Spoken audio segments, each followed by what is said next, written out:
तुम्हारे सेवकों को मुझे यह बता देना चाहिए था दुर्योधन कि वे तुम्हारे सेवक हैं। परंतु आपने उनसे यह तो कभी पूछा ही नहीं श्री श्री।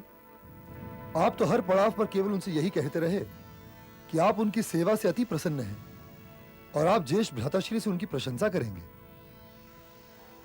किंतु मैं तो पांडवों के पक्ष में युद्ध करने के लिए निकला हूं वत्स। तो मैं आपको उनके पक्ष में युद्ध करने से कहां रोक रहा हूं श्री श्री। आपकी सेवा करना तो मेरा कर्तव्य था। मैं तो केवल अपने कर्तव्य का पालन कर रहा हूं।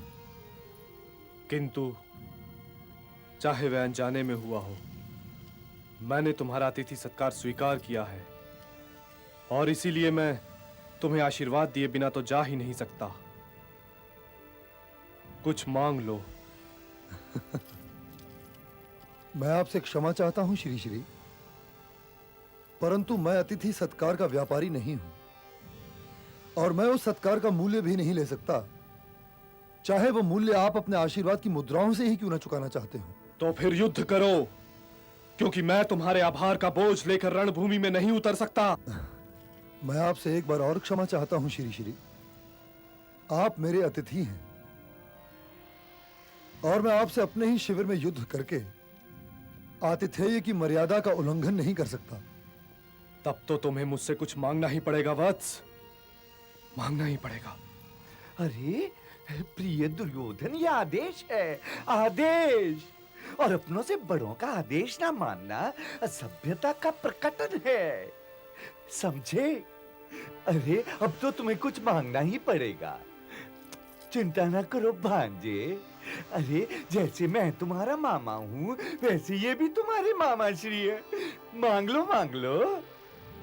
यदि आप मुझे कुछ देना ही चाहते हैं श्री श्री, तो आप अपने आशीर्वाद के रूप में हस्तिनापुर सेना के प्रधान सेनापति बनकर मुझे सम्मानित करें। हाँ महाराज। मैं गंगापुत्र भीष्म के होते हुए ये पद स्वीकार नहीं कर सकता युवराज।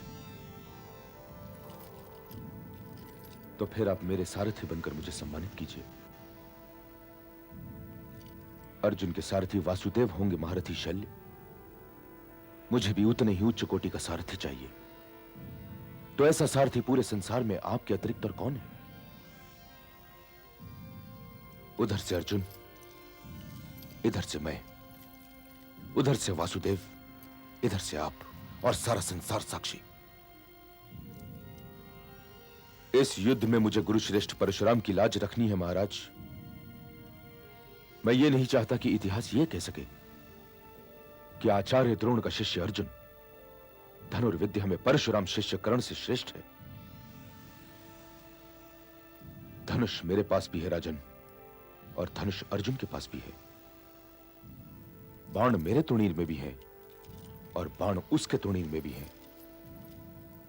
संधान में वो भी निपुण है और मैं भी, किंतु उसके पास वासुदेव जैसा सारथी है और वैसा सारथी मेरे पास नहीं। ठीक है अंगराज, ठीक है, मैं तुम्हारा सारथी बनूंगा, क्योंकि अकेले तुम ही एक ऐसे योद्धा हो जो रणभूमि में अपने शत्रु के घरवाले के हाथ में अपने रथ के घोड़ों की लगाम देने का साहस कर सकता है। मैं तुम्हारी विनती को नकार कर तुम्हें अपमानित नहीं कर सकता, नहीं कर सकता। मद्र नरेश महारथी शल्य अंगराज कर्ण के सारथी बनेंगे? जी हां कुलगुरु, मेरे ही सामने उन्होंने ये प्रस्ताव स्वीकार करके कर्ण को सम्मानित किया था।